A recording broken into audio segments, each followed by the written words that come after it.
Gamers, I got a question for you. Have you ever had low expectations for a video game, only for it to become one of your all-time favorite games? It's happened to me a few times, but most recently, it occurred with a little game called Genshin Impact. This game's story is incredible, after you get to the 4th region. But hey, better late than never. Genshin's developers recently came out with a new game for me to sink way too much time into. Zenless Zone Zero. Before continuing, I should mention this video is not sponsored. I only have like 250 subscribers, so there's no sponsor here, unless you brought it with you. If you wouldn't mind, please subscribe to make that number go up. As a gamer, number go up make me very happy. Or at the very least, leave a like and a comment. Now, with that said, let's dive right in. ZZZ is an action RPG with its sights set on combat and narrative. The combat has been described as a riff on Devil May Cry. I don't know if I completely agree with that comparison, but I don't really know what else to compare it to. Instead of playing as one person, you take a party of 3 goobers into missions, and you swap between them during the fights. I'll go into more detail later. It's just a super solid third-person action combat system. I like this game's combat. I like almost everything about this game actually, but it's not perfect. I don't enjoy being negative, so I'm going to talk about this game's downsides quickly before I get into why I think it's so good. Then I can spend the rest of the video being positive. To start, this game is a gacha live service, and it comes with all the baggage you would expect a game like that to have. Starting with the most obvious and most egregious aspect, how you unlock characters. With painfully few exceptions, you only get new characters by engaging with the game's loot box mechanic. You can get every character without ever spending a dime, but the option to burn money is still there to tempt you. Even though this method of unlocking new characters is annoying, in practice it's still not terrible. Every character is fun to play, and it's not hard to make a strong party even with limited options. The live service aspect that really grinds my gears comes with how you upgrade your characters. Rather than getting XP from defeated enemies and completing commissions, you get a resource called Investigator Logs you can use to selectively level up whatever character you want. Obviously, leveling up works this way, so when you randomly roll a new character, you can level them up to the proper level immediately, instead of grinding XP for them. It's kind of front-loading the grind in a way. Using Investigator Logs to give XP is fine on its own. It's a clever solution, really. But Investigator Logs are just one of dozens of materials you need to collect to upgrade your characters. Not just the characters, also their weapons and their skills and whatever else. Now, different characters have different roles and affiliated elements, and you need different types of materials to upgrade those characters specifically.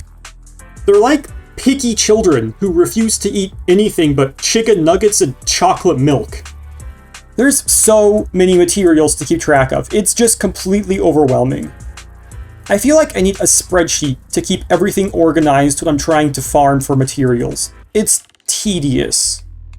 Unlocking and upgrading characters are pretty annoying, but those are the only aspects of the game I dislike. They're byproducts of the game being a live service. Would I rather spend $60 to just get a normal game? Yeah, probably. But as things are, the game is free, so I can't complain too much. Especially when everything else this game offers is so fucking fire. First, let's wrap back around to this game's combat, as that is kind of the highlight. When you go out to complete a commission, you need to choose a party of 3 characters to play.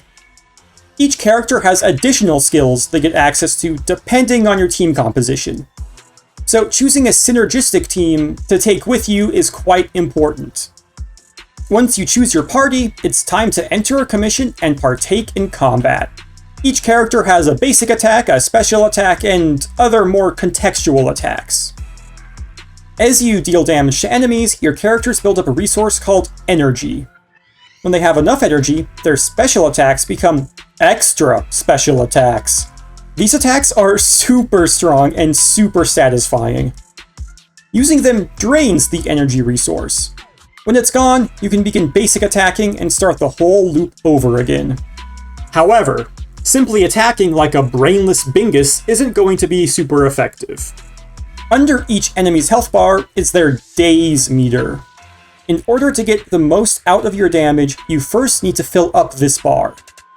Filling it up also stops that enemy from taking actions for a while, letting you unload on them with extreme prejudice. This system works almost identically to Armored Core 6, both on paper and in practice. Just like that game, not all attacks are good at building up the days meter. Some characters specialize in building days, so using them first before swapping to a damage dealer is going to be an effective strategy. But why simply swap to a character when you could swap to a character in style? When hitting a dazed enemy with a heavy attack, you can initiate a chain attack.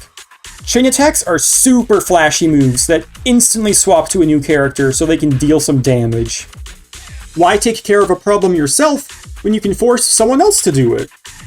Daze isn't the only offensive mechanic to consider though. Each character also has an associated elemental attribute. Dealing damage with elemental attacks builds a second meter called Anomaly.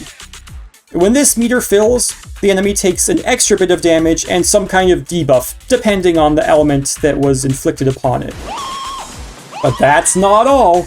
There's a third resource you generate during combat called Decibels. After generating enough, you can activate the ultimate move of one of your 3 party members. So when it comes to offense, there's a lot to think about. But don't get overwhelmed with putting on the pressure. You also need to manage your defensive options. The simplest defensive tool you have is a basic dodge. If dodging is too low risk for you, you can always try parrying. Get this though, the parry isn't just a parry. It's also a mechanic to swap out to your other party members. When an enemy flashes yellow, that's indicating a parryable attack is coming. To parry, you need to immediately swap to a new character and push the attack button. Doing so counters the enemy attack and deals significant damage to them instead. As you'd expect, it also sounds fucking awesome.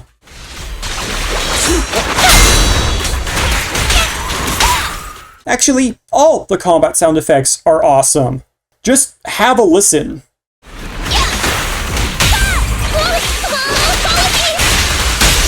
Don't look straight at the moon.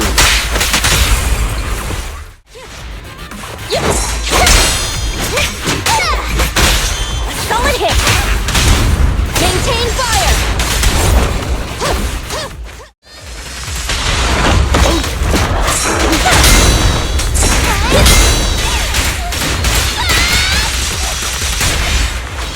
If I had to pick one thing about this game to be my most favorite, 100% it's the sound design.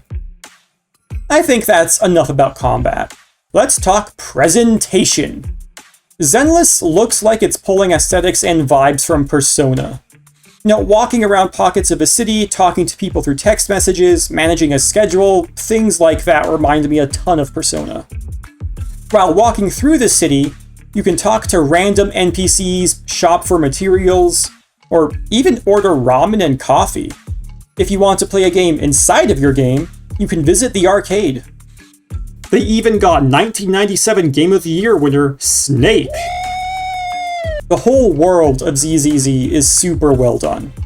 It's a cozy place to hang out. Of course, a good world means nothing if the story can't make use of it. Luckily, the story of this game is pretty good. I'm not done with everything yet, but what I've played so far has definitely kept me engaged. MiHoYo have certainly learned a thing or two about storytelling since writing the original Mondstadt chapter in Genshin Impact. First, let's bridge the gap between presentation and story proper. There's a few different kinds of dialogue scenes and cutscenes this game uses to progress the story. The most basic is just a static shot with a text box at the bottom. not even any voice acting. These are usually employed when talking to random people or for less important story events. The next most common dialogue scene divides the screen into multiple segments, each highlighting a different character. These scenes are voice acted and are probably the type of cutscene the game uses most often. It's the two Phaethons. These two kinds of visual storytelling aren't the most interesting. After seeing them, you might believe this game is pretty generic. But you haven't seen any cooking yet. Yeah, boy. My favorite type of cutscenes are done in this comic book style. Complete, of course, with voice acting. No way! They can obviously understand us. This is such a creative way to show story elements without breaking the bank on fully animated cutscenes. Speaking of which, this game has those too, and they're phenomenally animated. The characters are so bouncy and energetic. It reminds me of Pixar animation. Even when a character is walking down the street, it's engaging to look at. Why is the signal so weak? What's wrong, Belle? Okay, so the cutscenes are good. Big deal. How's the story? Is the narrative actually better than the first few hours of Genshin? In my humble opinion, I obviously think so. And a huge reason for that is because of how this game provides new information to you. Zenless Zone Zero will throw tons of world-specific terms and names at you very quickly. Instead of pausing the action to explain what these terms mean, the game just throws them out and leaves it up to you to put the pieces together. You have to use context clues over repeated uses of these words to learn what they mean. Sure, it's confusing at first, but pretty soon you learn that this is a bamboo, this is a hollow, this is an ethereal, This is a chicken. and I'm playing as a proxy, which means I have to understand how to interact with the former three things. I cannot praise this approach to storytelling enough. I'm not a baby, I can learn all this shit on my own through osmosis. Not only does this method of storytelling keep the pacing up, but it also makes me ask questions, which in turn gets me invested in the world. If I'm invested in the world, I'm invested in the narrative. Speaking of which, it's time I stop yapping about how the story is told so I can talk about the story itself, at least what I've played so far and understand so far. ZZZ exists in a post-disaster world. Not a whole apocalypse, but something that shook up the status quo by quite a lot. The disaster in question is the sudden appearance of hollows, weird bubbles that corrupt anything inside and turn them into monsters. This disaster is a problem to be sure, but it's mostly under control. Things aren't bad enough to get turned into a teen dystopian novel. Life goes on much the same way it did before. The government sends in specialized teams of security forces to study the hollows and defeat the monsters inside. For their own safety, it's illegal for anyone else to enter hollows. But that doesn't stop people from trying. Those who enter hollows illegally to look for valuable resources and treasure are called hollow raiders. Due to spatial bullshittery, navigating inside a hollow is very difficult. That's where our character comes in. We play as a proxy, someone who can map routes inside hollows to get raiders in and out safely. Having such an important job puts us in direct communication with many different factions who want to take advantage of our services. Each chapter of the game is a small vignette exploring the character dynamics of a single faction as they employ us to accomplish some goal. Characters who belong to these factions have wonderful personalities and are fantastically written. I mean, they kind of have to be. The characters who appear in the story are the characters you gamble for, after all. If they sucked, you wouldn't want to spend money for a random chance to unlock them. I personally want all the characters. Unfortunately, the ones I have left to collect are all the rare as hell S-rank ones. I'll have to make do with the ones I already have for now. Which isn't hard, they're still fun to play and fun to listen to. I particularly like Corin. Her knockoff Whirligig saw makes her unbelievably fun to play. And she might have my favorite alt animation out of all the characters I own. She's just so funny. Okay. I don't need to do this,